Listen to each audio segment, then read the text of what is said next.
cầm sa te again kholong tung ta từ chính te kia van tung mi khat kilanga mi khem pe wa di nak pi nom na tu kong pwa khi belem khwa khon pa dây su hong soak dấu chi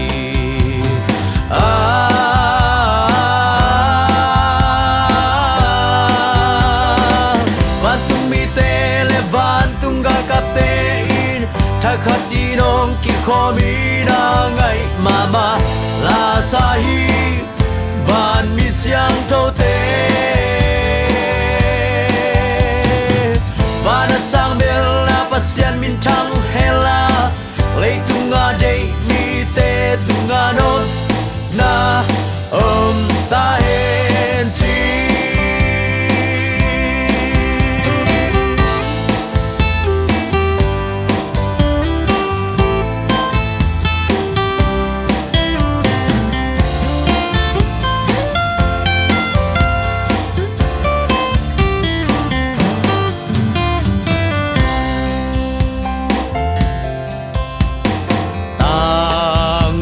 cầm sa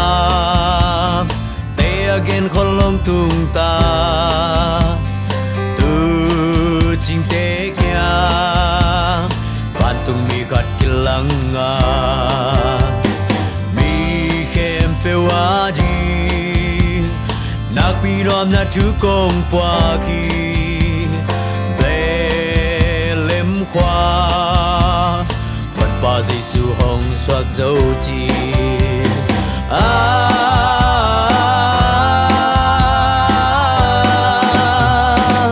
van tung mi te le van tung ga kap te in tha khat di nong ki kho mi na ngai ma ba la sa hi van mi siang thâu te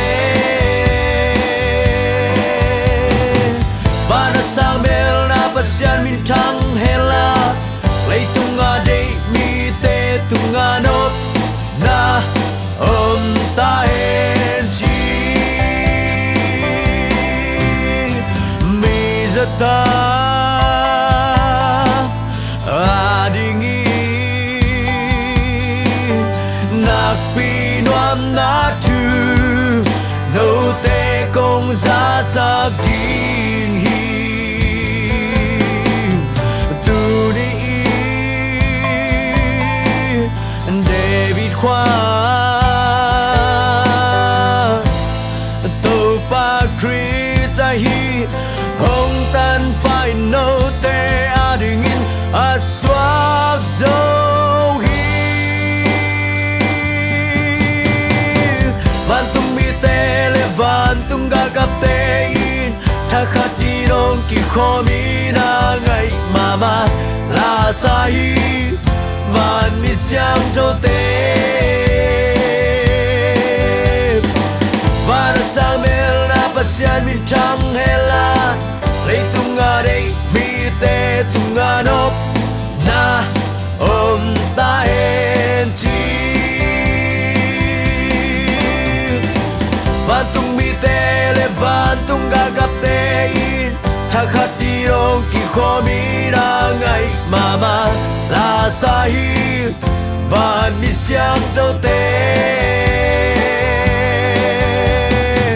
van sang bel na pasian min thang hela lei tunga dei mi te tunga nop na ta hen chi